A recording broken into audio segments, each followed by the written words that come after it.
Hello friends, welcome to my YouTube channel. ಹೇಗಿದ್ದೀರಾ ಎಲ್ಲರೂ ಚೆನ್ನಾಗಿದ್ದೀರಿ ಅಂತ ಅಂದ್ಕೊಳ್ತೀನಿ. ನಾನಿವತ್ತು ಸ್ವಲ್ಪ ಹಿಂದಿನ ಕಾಲಕ್ಕೆ ಹೋಗ್ತಾ ಇದ್ದೀನಿ. ಒಂದು 10-15 ವರ್ಷ ಹಿಂದೆ ಇದನ್ನು ನಾವು ಹೋಟೆಲ್ಗಳಲ್ಲಿ, ಬೇಕರಿಗಳಲ್ಲಿ ನೋಡ್ತಾ ಇದ್ವಿ. ನಮಗೆ ಅಪ್ಪನೂ ತಂದು ಕೊಡ್ತಾಯಿದ್ರು. ದಿಲ್ ಪಸಂದ್ ಅಂತ ಏನು ಕರಿತೀವಿ, ಇದರ ರೆಸಿಪಿ ಮಾಡ್ತಾಯಿದ್ದೀನಿ. ತುಂಬ ಈಸಿ ಇದೆ ಇದು. ಈ ಮೆಥಡ್ ಈಸಿ ಇದೆ. ಇದನ್ನು ಹೇಗೆ ಮಾಡೋದು ಅಂತ ನೋಡೋಣ. ಮೊದಲಿಗೆ ನಾನು ಅರ್ಧ ಕಪ್ ಹಾಲು ತಗೊಂಡು ಅದಕ್ಕೆ 2 ಟೇಬಲ್ ಸ್ಪೂನಷ್ಟು ಸಕ್ಕರೆ ಹಾಕ್ಕೊಂಡಿದ್ದೀನಿ. 1 ಟೀ ಸ್ಪೂನಷ್ಟು ಇನ್ಸ್ಟಂಟ್ ಈಸ್ಟನ್ನು ಹಾಕ್ಕೊಂಡಿದ್ದೀನಿ. ಹಾಕ್ಕೊಂಡು ಮುಚ್ಚಿಡ್ತಾ ಇದ್ದೀನಿ. ಒಂದು 10-15 ನಿಮಿಷ ಮುಚ್ಚಿಟ್ರೆ ನೋಡಿ ಈ ಥರ ಫರ್ಮೆಂಟೇಷನ್ ಆಗುತ್ತೆ. ಈ ಥರ ಆದಮೇಲೆ ಒಂದು ಬೌಲ್ ತಗೊಂಡು ಅದಕ್ಕೆ 2 ಕಪ್ಪಷ್ಟು ಮೈದಾ ಹಾಕ್ಕೊಂಡಿದ್ದೀನಿ. ರುಚಿಗೆ ತಕ್ಕಷ್ಟು ಉಪ್ಪು, ಅಂದರೆ ತುಂಬ ಏನು ಬೇಡ, ಸ್ವಲ್ಪ ಹಾಕ್ಕೊಂಡಿದ್ದೀನಿ. 1 ಟೇಬಲ್ ಸ್ಪೂನಷ್ಟು ತುಪ್ಪ ಹಾಕ್ಕೊಂಡು ಚೆನ್ನಾಗಿ ಅದನ್ನು ಮಿಕ್ಸ್ ಮಾಡ್ತಾಯಿದ್ದೀನಿ. ತುಪ್ಪ, ಉಪ್ಪು ಎಲ್ಲ ಏನಿದೆ ಎಲ್ಲ ಕಡೆ ಸ್ಪ್ರೆಡ್ ಆಗೋದಕ್ಕೋಸ್ಕರ ಈ ರೀತಿ ಮಾಡ್ತಾಯಿದ್ದೀನಿ.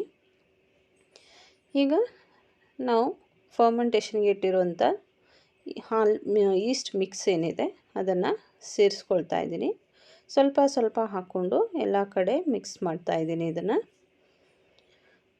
ಈ ಹಾಲು ಮಾತ್ರ ಅಲ್ಲದೆ ಎಕ್ಸ್ಟ್ರಾ ನೀರನ್ನು ಕೂಡ ಆ್ಯಡ್ ಮಾಡ್ತಾಯಿದ್ದೀನಿ ನಾನು. ಅದೇ ಪಾತ್ರೆಗೆ ಸ್ವಲ್ಪ ಡ್ರಾಪಷ್ಟು ಹಾಲು ಹಾಕ್ಕೊಂಡು ಪುನಃ ಹಾಕ್ಕೊಂಡಿದ್ದೀನಿ. ಇದು ನಾನು ನೀರು ಸೇರಿಸ್ಕೊಂಡಿದ್ದೀನಿ. ಸ್ವಲ್ಪ 1-2 ಟೇಬಲ್ ಸ್ಪೂನಷ್ಟು ಸೇರಿಸ್ಕೊಂಡಿದ್ದೀನಿ. ಸ್ವಲ್ಪ ಹಾಕ್ಕೊಂಡು ಇದನ್ನು ಮಿಕ್ಸ್ ಮಾಡ್ಕೋಬೇಕು. ಮತ್ತು ಮೈದಾ ಹಾಕೋಕ್ಕಾಗೋದಿಲ್ಲ, ಅದಕ್ಕೋಸ್ಕರ ನೀರು ಸ್ವಲ್ಪನೇ ಹಾಕ್ಕೊಂಡು ಮಿಕ್ಸ್ ಮಾಡ್ಕೋಬೇಕು. ಈ ರೀತಿ ಮಾಡುವಾಗ ಈ ಥರ ಕೈಗೆ ಅಂಟ್ಕೊಳ್ಳೋ ಹಂಗೆ ಇರಬೇಕು, ಲೂಸಾಗೇ ಇರಬೇಕು ಸ್ವಲ್ಪ. ಈ ರೀತಿ ಮಾಡ್ತಾ ಅದು ಕರೆಕ್ಟ್ ಒಂದು ಕನ್ಸಿಸ್ಟೆನ್ಸಿಗೆ ಬರುತ್ತೆ. ಈ ರೀತಿ ಮಾಡಿ ಇದನ್ನು ಸ್ವಲ್ಪ ಆಯಿಲ್ ಬ್ರಷ್ ಮಾಡಿ ಇಡ್ತಾಯಿದ್ದೀನಿ. ಈ ರೀತಿ ಆಯಿಲ್ ಎಲ್ಲ ಕಡೆನೂ ಸ್ಪ್ರೆಡ್ ಮಾಡಿ ಇದನ್ನು ಒಂದು 15-20 ನಿಮಿಷ ಹೀಗೆ ಮುಚ್ಚಿಡ್ತಾಯಿದ್ದೀನಿ ನಾನು. ಈಗ 1 ಕಪ್ಪಷ್ಟು ಕಾಯಿ ತುರಿ ತೊಗೊಂಡಿದ್ದೀನಿ ನಾನು. ಇದನ್ನು ಒಂದು ಪ್ಯಾನ್ಗೆ ಹಾಕಿ ಸಣ್ಣಗೆ ಬಿಸಿ ಮಾಡ್ಕೊಳ್ತಾ ಇದ್ದೀನಿ. ಸಿಮ್ಮಲ್ಲಿಟ್ಟು ಇದನ್ನು ಬಿಸಿ ಮಾಡ್ಕೋಬೇಕು, ಯಾಕೆಂದರೆ ಇದನ್ನು ನೀರಿನ ಅಂಶ ಎಲ್ಲ ಕಡಿಮೆ ಆಗಬೇಕು. ಈ ರೀತಿ ಯಾಕೆ ಮಾಡೋದು ಅಂದರೆ, ಡೆಸಿಕೇಟೆಡ್ ಕೋಕೋನಟ್ ಏನಿದೆ ಅದು ಸಿಗೋರಿಗೆ ಅಥವಾ ಇರೋರಿಗೆ, ಮನೇಲಿ ಇರೋರಿಗೆಲ್ಲ ಅದೇ ಹಾಕ್ಕೊಂಡು ಮಾಡ್ಕೋಬೋದು. ಇಲ್ಲದೇ ಇರೋರು ಈ ರೀತಿ ಸ್ವಲ್ಪ ಬಿಸಿ ಮಾಡಿಕೊಂಡು, ಎಲ್ಲೂ ಸೀದೋಗಬಾರ್ದು, ಹಂಗೆ ಇರಬೇಕು. ಅದು ನೀರೆಲ್ಲ ಡ್ರೈ ಆಗಿ ಸಿಗೋ ತನಕ ಇದನ್ನು ಫ್ರೈ ಮಾಡ್ಕೋಬೇಕು. ನಾನು ಇದು ಫ್ರೈ ಮಾಡಿಕೊಂಡು ಆಫ್ ಮಾಡಿದ್ದೀನಿ. ಇದನ್ನು ತಣ್ಣಗಾಗೋದಕ್ಕೆ ಒಂದು ತಟ್ಟೆಗೆ ಹಾಕ್ಕೊಂಡು ಸ್ಪ್ರೆಡ್ ಮಾಡಿ ಇಡ್ತಾಯಿದ್ದೀನಿ. ಈಗ ಒಂದು ಜಾರ್ಗೆ 1/4 ಕಪ್ಪಷ್ಟು ಸಕ್ಕರೆ ಹಾಕ್ಕೊಂಡಿದ್ದೀನಿ.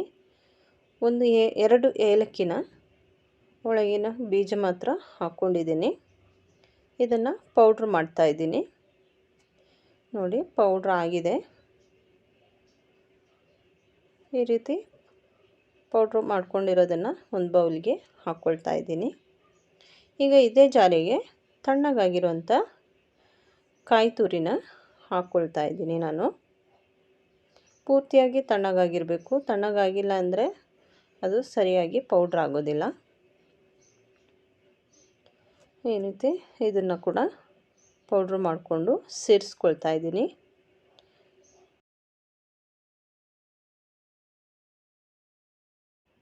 ಈಗ ಇದಕ್ಕೆ 2-3 ಟೇಬಲ್ ಸ್ಪೂನಷ್ಟು ಟ್ಯೂಟಿ ಫ್ರೂಟಿ ಹಾಕ್ಕೊಳ್ತಾ ಇದ್ದೀನಿ. ನಿಮಗೆ ಎಷ್ಟು ಬೇಕೋ ಆ ರೀತಿ ಹಾಕ್ಕೊಳ್ಳಿ. ಇದಕ್ಕೆ ಬೇರೆ ಡ್ರೈ ಫ್ರೂಟ್ಸ್ ಏನಾದರೂ ಸೇರಿಸ್ಕೊಳ್ಳೋದಾದರೆ ಸೇರಿಸ್ಕೋಬೋದು. ನಾನು ಹಾಕಿಲ್ಲ, ಯಾಕಂದರೆ ನನಗೆ ಹಳೆಯ ಮೆಮೊರಿ ಏನಿದೆ ಅದನ್ನೇ ಕ್ರಿಯೇಟ್ ಮಾಡಬೇಕು ಅಂತ ಆಸೆ. ಅದಕ್ಕೋಸ್ಕರ ಇದನ್ನು ಮಾತ್ರ ಹಾಕ್ಕೊಂಡಿದ್ದೀನಿ. ನೋಡಿ, ಈ ರೀತಿ ಇದೆ ಮಿಕ್ಸು. ಇದನ್ನು ಒಂದು ಸೈಡಿಗೆ ಎತ್ತಿಡ್ತಾಯಿದ್ದೀನಿ. ಈಗ ಮೊದಲೇ ಮಾಡಿಟ್ಟಿರುವಂಥ ಡೋ ಏನಿದೆ ಅದನ್ನು ಓಪನ್ ಮಾಡ್ತಾಯಿದ್ದೀನಿ. ನೋಡಿ, ಡಬಲ್ ಆಗಿದೆ ಅದು. ಈಸ್ಟ್ ಹಾಕಿರೋದ್ರಿಂದ ಆ ರೀತಿ ಆಗುತ್ತೆ. ಬೇರೆ ನೀವು ಏನೋ ಹಾಕಿದರೂ ಆ ರೀತಿ ಆಗೋದಿಲ್ಲ. ಬೇಕಿಂಗ್ ಪೌಡ್ರ್, ಬೇಕಿಂಗ್ ಸೋಡಾ ಎಲ್ಲ ಹಾಕಿದರೆ ಆ ರೀತಿ ಇರೋದಿಲ್ಲ. ಇದನ್ನು ಚೆನ್ನಾಗಿ ನಾದ್ಕೋಬೇಕು. ಪುನಃ ನಾದ್ಕೊಂಡ ತಕ್ಷಣ ಅದು ಪುನಃ ಅಷ್ಟೇ ನಾವು ಎಷ್ಟು ಹೇಗೆ ಮಾಡಿದ್ವಿ ಹಾಗೆ ಆಗುತ್ತೆ. ಈಗ ಇದನ್ನು ಈ ರೀತಿ ಕೌಂಟರ್ ಟಾಪಲ್ಲಿ ಹಾಕಿ ನಾದ್ಕೊಳ್ತಿದ್ದೀನಿ. ಚೆನ್ನಾಗಿ ನಾದ್ಕೋಬೇಕು. ಇದನ್ನು ನಾದಿದಷ್ಟು ಚೆನ್ನಾಗಾಗುತ್ತೆ. ಈ ರೀತಿ ಮಾಡಿಕೊಂಡು 2 ಪೀಸ್ ಮಾಡ್ತಾಯಿದ್ದೀನಿ, 2 ಭಾಗ ಮಾಡ್ತಿದ್ದೀನಿ ಒಂದೇ ಥರದ್ದು ಮಾಡಿಬಿಟ್ಟು ಈ ರೀತಿ ರೌಂಡ್ ಶೇಪಲ್ಲಿ ಮಾಡಿ ಇಡ್ತಾಯಿದ್ದೀನಿ. ಇದನ್ನು ಇಟ್ಟರೆ ಪುನಃ ಒಂದು 10 ನಿಮಿಷ 15 ನಿಮಿಷ ಇಟ್ಟರೆ ಪುನಃ ಆ ಥರನೇ ಉಬ್ಬಿ ಬರುತ್ತೆ. ಅದರ ಅವಶ್ಯಕತೆ ಇಲ್ಲ, ಹೀಗೆ ಇಟ್ಟು ಮಾಡ್ಕೋಬೋದು. ನಾವು ಬ್ರೆಡ್ ಎಲ್ಲ ಮಾಡುವಾಗ ಆ ರೀತಿ ಮಾಡಬೇಕು. ಈಗ ಇದಕ್ಕೆ ಸ್ವಲ್ಪ ಪೌಡ್ರ್ ಸ್ಪ್ರೆಡ್ ಮಾಡಿ ಇದನ್ನು ಲಟ್ಟಿಸ್ಕೊಳ್ತಾ ಇದ್ದೀನಿ. ಒಂದು ರೌಂಡ್ ಶೇಪಲ್ಲಿ ಮ್ಯಾಕ್ಸಿಮಮ್ ಸೈಜ್ ಮಾಡ್ಕೋಬೇಕು.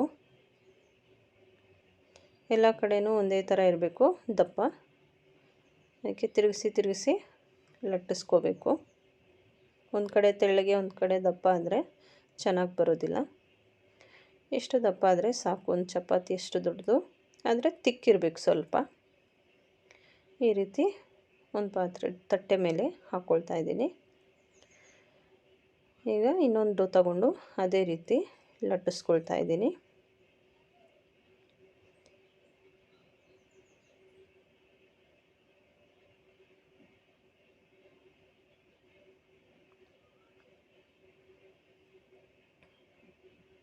ನೋಡಿ, ಸೇಮ್ ಸೈಜಲ್ಲಿ ಅದೇ ರೀತಿ ಮಾಡ್ಕೊಂಡಿದ್ದೀನಿ. ಸ್ವಲ್ಪ ದೊಡ್ಡದು ಸಣ್ಣದು ಆದರೆ ಪರವಾಗಿಲ್ಲ, ಅದನ್ನು ಮ್ಯಾನೇಜ್ ಮಾಡ್ಕೋಬೋದು. ಈಗ ಒಂದು ಸಿಲ್ವರ್ ತಟ್ಟೆ, ಹಳೆ ತಟ್ಟೆಗೆ ಆಯಿಲ್ ಬ್ರಷ್ ಮಾಡಿ ಇಡ್ತಾಯಿದ್ದೀನಿ. ಅದಕ್ಕೆ ಮೊದಲು ಒಂದು ಮೊಟ್ಟೆ ತಗೊಂಡು ಅದನ್ನು ಹೊಡೆದ್ಬಿಟ್ಟು ಚೆನ್ನಾಗಿ ಬೀಟ್ ಮಾಡಿ ಎತ್ತಿಡಬೇಕು.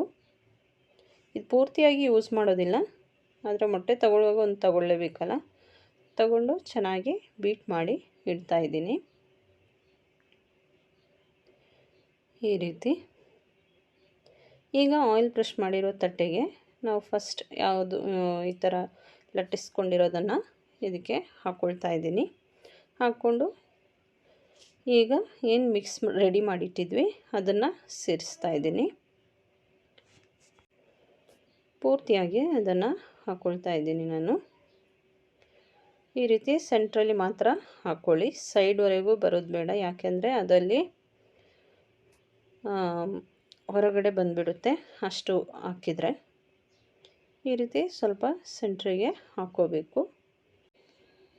ಈ ರೀತಿ ಎಲ್ಲ ಕಡೆಯೂ ಒಂದೇ ಥರ ಸ್ಪ್ರೆಡ್ ಮಾಡಬೇಕು. ಈಕ್ವಲಾಗಿ ಎಲ್ಲ ಕಡೆಯೂ ಒಂದೇ ಥರ ಇರೋ ಹಾಗೆ ಸ್ಪ್ರೆಡ್ ಮಾಡಬೇಕು. ಈಗ ಇನ್ನೊಂದು ಲೇಯರ್ ಏನಿದೆ ನಾವು ಮಾಡಿಟ್ಟಿರೋದು ಅದನ್ನು ಸೇರಿಸ್ಕೊಳ್ತಾ ಇದ್ದೀನಿ. ಈ ರೀತಿ ಜಾಯಿಂಟ್ ಮಾಡ್ಕೊಳ್ಳಿ. ಸಾಲಿಲ್ಲ ಅಂದರೆ ಈ ರೀತಿ ಎಳ್ಕೊಂಡು ಅದರ ಎಡ್ಜಿಗೆ ತಂದು ಜಾಯಿಂಟ್ ಮಾಡ್ಕೋಬೇಕು. ಇದೇ ರೀತಿ ಇಡ್ಬೋದು, ಆದರೆ ಅದು ಓಪನ್ ಆಗ್ಬೋದು ಅಂತ ನಾನು ಇದನ್ನು ಸ್ವಲ್ಪ ಮಡಚ್ತಾ ಇದ್ದೀನಿ.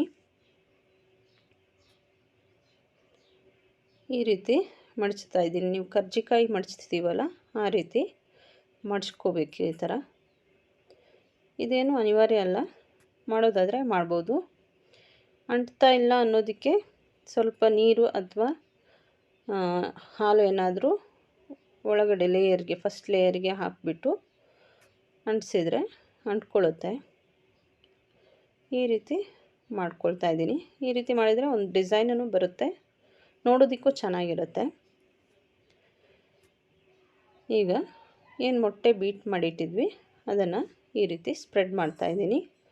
ಇದು ಯಾಕೆ ಅಂತಂದರೆ ಕೆಳಗಡೆ ಸೈಡ್ ಕುಕ್ ಆಗುವಾಗ ಫುಲ್ ಬ್ರೌನ್ ಕಲರ್ ಆಗಿರುತ್ತೆ, ಡಾರ್ಕ್ ಬ್ರೌನ್ ಆಗಿರುತ್ತೆ, ಮೇಲ್ಗಡೆ ವೈಟೇ ಇರುತ್ತೆ. ಆ ವೈಟ್ ಪೋರ್ಷನ್ನ ಸ್ವಲ್ಪ ಡಾರ್ಕ್ ಆಗೋದಕ್ಕೆ ಇದು ಹೆಲ್ಪ್ ಮಾಡುತ್ತೆ. ಅದಕ್ಕೋಸ್ಕರ ಈ ರೀತಿ ಮೊಟ್ಟೆನ ಬೀಟ್ ಮಾಡಿ ಸೇರಿಸ್ಕೊಳ್ತಾ ಇದ್ದೀನಿ. ಈಗ ಸೆಂಟ್ರಲ್ಲಿ ಒಂದು ಗೆರೆ ಹಾಕ್ಕೊಳ್ತಾ ಇದ್ದೀನಿ. ಇದು ಈಸ್ಟ್ ಹಾಕಿರೋದ್ರಿಂದ ತುಂಬ ಉಬ್ಬಿ ಬರುತ್ತೆ. ಅಷ್ಟೇನು ಉಬ್ಬೋದು ಬೇಡ ಅಂತ ಈ ರೀತಿ ಮಾರ್ಕ್ ಹಾಕ್ಕೊಳ್ತಾ ಇದ್ದೀನಿ ನಾನು. ಮೊದಲೇ ಪ್ರೀಹೀಟ್ ಮಾಡೋದಕ್ಕೆ ನಾನು ಪಾತ್ರೆ ಇಟ್ಟಿದ್ದೀನಿ. ಮೀಡಿಯಮ್ ಸೈಜ್ನಲ್ಲಿ ಒಂದು 10 ನಿಮಿಷ ಪ್ರೀಹೀಟ್ ಆಗಿದೆ. ಈಗ ಇದರಲ್ಲಿ ಅದನ್ನು ಇಳಿಸಿ ಇಡ್ತಾ ಇದ್ದೀನಿ. ಇಟ್ಬಿಟ್ಟು 25ರಿಂದ 30 ನಿಮಿಷ ಇದನ್ನು ಬೇಯೋದಕ್ಕೆ ಬಿಡಬೇಕು. ನಾನು 25 ನಿಮಿಷಕ್ಕೆ ತೆಗೆದು ನೋಡಿದ್ದೆ, ಆಗಿರಲಿಲ್ಲ. ಪುನಃ ಒಂದು 5ರಿಂದ 10 ನಿಮಿಷ ಇಟ್ಟಿದ್ದೆ, ಅಷ್ಟರಲ್ಲಿ ಆಗಿದೆ. ಬೇಗ ಆಗಬೇಕು ಅಂತ ಫುಲ್ ಫ್ಲೇಮಲ್ಲಿ ಎಲ್ಲಾದರೂ ಇಟ್ಬಿಡ್ಬೇಡಿ, ಸೀದೋಗಿಬಿಡುತ್ತೆ. ಅಡಿಯಲ್ಲಿರೋದೇನಿದೆ ಅದು ಪೂರ್ತಿಯಾಗಿ ಸೀದೋಗಿಬಿಡುತ್ತೆ. ಈಗ ತಣ್ಣಗಾದ್ಮೇಲೆ ಇದನ್ನು ಕಟ್ ಮಾಡಬೇಕು. ಆದರೆ ನಮ್ಮ ಮನೇಲಿ ಮಕ್ಕಳು ಬಿಡ್ತಾ ಇಲ್ಲ. ಒಂದು ಅರ್ಧ ಮುಕ್ಕಾಲು ಗಂಟೆ ಕಳೆದ ಮೇಲೆ ನಾನು ಇದನ್ನು ಕಟ್ ಮಾಡ್ತಾಯಿದ್ದೀನಿ.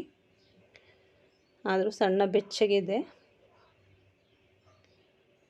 ನೋಡಿ. ಈ ರೀತಿ ಟ್ರಯಾಂಗಲ್ ಶೇಪ್ನಲ್ಲಿ ಇದನ್ನು ಕಟ್ ಮಾಡ್ತಾಯಿದ್ದೀನಿ ನೋಡಿ. ಈ ರೀತಿ ಬಂದಿದೆ ದಿಲ್ಪಸ್ ಅಥವಾ ದಿಲ್ಪಸಂದ್. ಇದನ್ನು ಇವತ್ತೇ ಕಟ್ ಮಾಡಿ ತಿನ್ನೋದಕ್ಕಿಂತ ಮಾರನೇ ದಿನ ತಿಂದರೆ ತುಂಬ ಚೆನ್ನಾಗಿರುತ್ತೆ. ಅಷ್ಟೆಲ್ಲ ವೆಯ್ಟ್ ಮಾಡೋಕ್ಕೆ ಯಾರಿಗಾಗುತ್ತಲ್ವ. ವಿಡಿಯೋ ಇಷ್ಟ ಆದರೆ ಲೈಕ್ ಮಾಡಿ, ಶೇರ್ ಮಾಡಿ, ಕಮೆಂಟ್ ಮಾಡಿ. ಹಾಗೆ ಇದುವರೆಗೆ ನನ್ನ ಚಾನಲ್ ಸಬ್ಸ್ಕ್ರೈಬ್ ಮಾಡದೆ ನೋಡ್ತಾ ಇದ್ದರೆ ಸಬ್ಸ್ಕ್ರೈಬ್ ಮಾಡಿ, ನನಗೆ ಸಪೋರ್ಟ್ ಮಾಡಿ.